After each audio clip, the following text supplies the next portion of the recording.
ಒಂದೇ ರೀತಿಯ egg curry ಅಥವಾ ಎಗ್ ಮಸಾಲೆನ ತಿಂದು ನಿಮಗೆ ಬೇಜಾರಾಗಿದ್ರೆ ಈ ರೆಸಿಪಿ ನಿಮಗಾಗಿ. ಹಲೋ ವೀಕ್ಷಕರೇ, ವೆಲ್ಕಮ್ ಟು ರುಚಿರಾಜ್ ಸ್ವಯಂ ಪಾಕ. ಇವತ್ತಿನ ಈ ವಿಡಿಯೋದಲ್ಲಿ ಆಸ್ ಅ ಸೈಡ್ ಡಿಶ್ ಆಗಿ ತುಂಬಾನೇ ಒಂದು ರುಚಿಕರವಾದ ಮತ್ತೆ ಅತ್ಯಂತ ಕಡಿಮೆ ಸಮಯದಲ್ಲಿ ರೆಡಿ ಆಗುವ ಮೊಟ್ಟೆ ಫ್ರೈನ ಯಾವ ರೀತಿಯಾಗಿ ಮಾಡಬೇಕು ಅಂತ ತೋರಿಸ್ಕೊಡ್ತಾ ಇದ್ದೀನಿ. ಇದು ಒಂದು ಹೊಸ ರುಚಿ ಅಂತಾನೆ ಹೇಳ್ಬೋದು. ತುಂಬಾ ಜನರು ನೋಡಿ ಒಂದೇ ರೀತಿಯ ಮೊಟ್ಟೆ ಕರಿ ಮೊಟ್ಟೆ ಮಸಾಲಾನ ತಿಂದು ಬೇಜಾರಾಗಿರ್ತಾರೆ. ಸೊ ಈ ತರ ಸಿಂಪಲ್ ಆಗಿ ಮತ್ತೆ ರುಚಿಕರವಾಗಿ ಎಗ್ ಫ್ರೈನ ಯಾವ ರೀತಿಯಾಗಿ ಮಾಡಬೇಕು ಅಂತ ನಾನು ನಿಮಗೆ ತೋರಿಸ್ಕೊಡ್ತಾ ಇದ್ದೀನಿ. ಸೊ ಬನ್ನಿ, ಹಾಗಾದ್ರೆ ತಡ ಮಾಡದೆ ಈ ರೆಸಿಪಿಯನ್ನು ಸ್ಟಾರ್ಟ್ ಮಾಡೋಣ.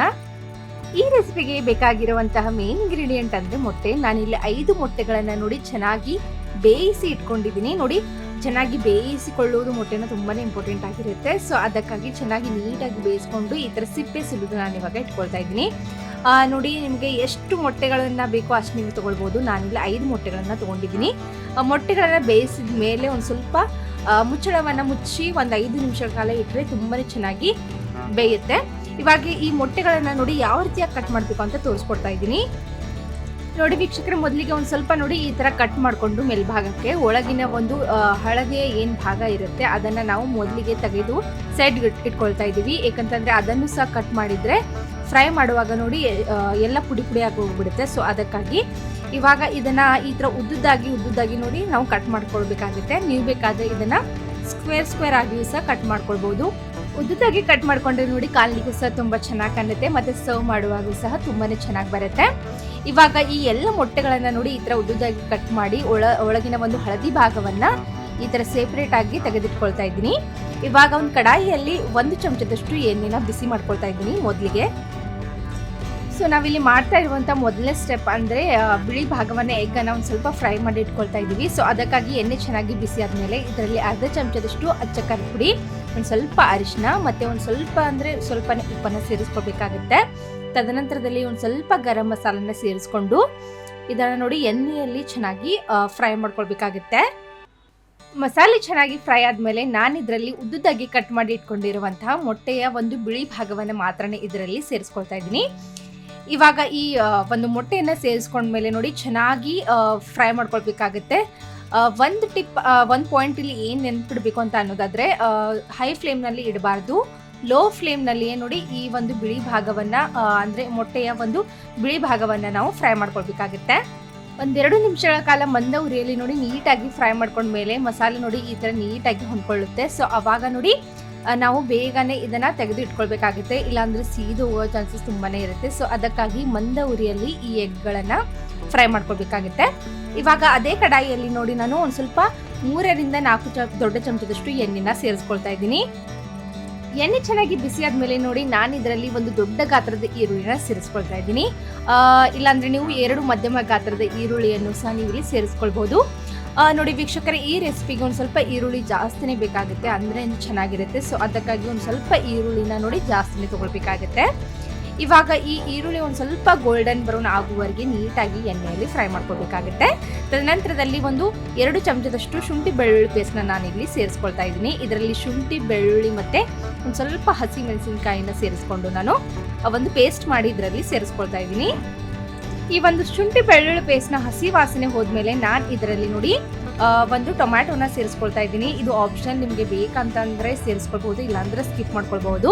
ಆದ್ರೆ ನೀಟಾಗಿ ನೋಡಿ ಹಸಿ ವಾಸನೆ ಹೋಗುವವರೆಗೆ ನಾವು ಫ್ರೈ ಮಾಡ್ಕೊಳ್ಬೇಕಾಗುತ್ತೆ. ಇವಾಗ ನೋಡಿ ಟೊಮ್ಯಾಟೋನ ಒಂದು ಚೆನ್ನಾಗಿ ಹಣ್ಣಾಗಿರುವ ಮಧ್ಯಮ ಗಾತ್ರದ ಟೊಮ್ಯಾಟೋನ ನಾನು ಇಲ್ಲಿ ಚಿಕ್ಕದಾಗಿ ಕಟ್ ಮಾಡಿ ಸೇರಿಸ್ಕೊಳ್ತಾ ಇದ್ದೀನಿ.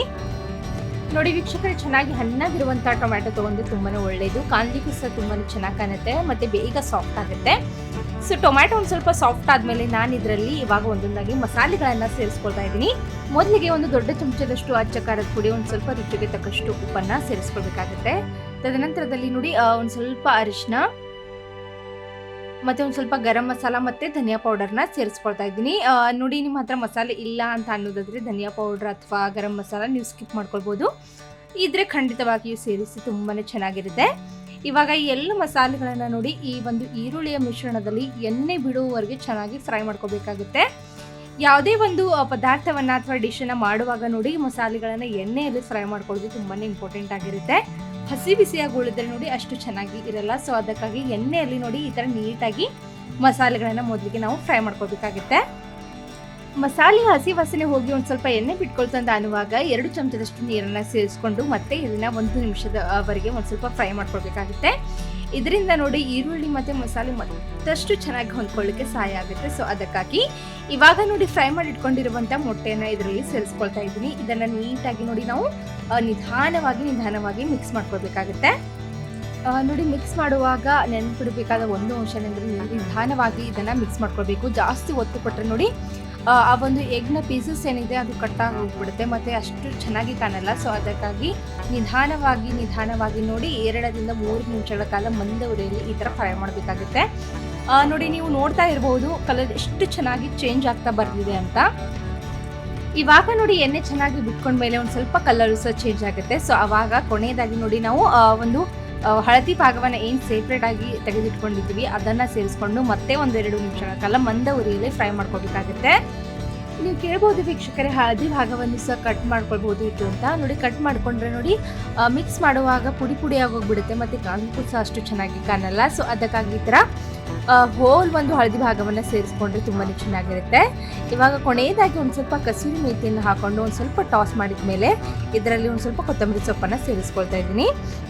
ಕೊತ್ತಂಬರಿ ಸೊಪ್ಪನ್ನು ಸೇರಿಸ್ಕೊಂಡ್ಮೇಲೆ ಮತ್ತೆ 1 ನಿಮಿಷಗಳ ಕಾಲ ನೀಟಾಗಿ ಇದನ್ನು ಮಿಕ್ಸ್ ಮಾಡಿಕೊಂಡ್ರೆ ನಮ್ಮ ರುಚಿಕರವಾದಂತಹ ಎಗ್ ಮಸಾಲ ಫ್ರೈ ರೆಡಿ ಆಗುತ್ತೆ. ತುಂಬಾ ಒಂದು ರುಚಿ ಮತ್ತು ತುಂಬಾ ಒಂದು ಅದ್ಭುತವಾಗಿರುತ್ತೆ.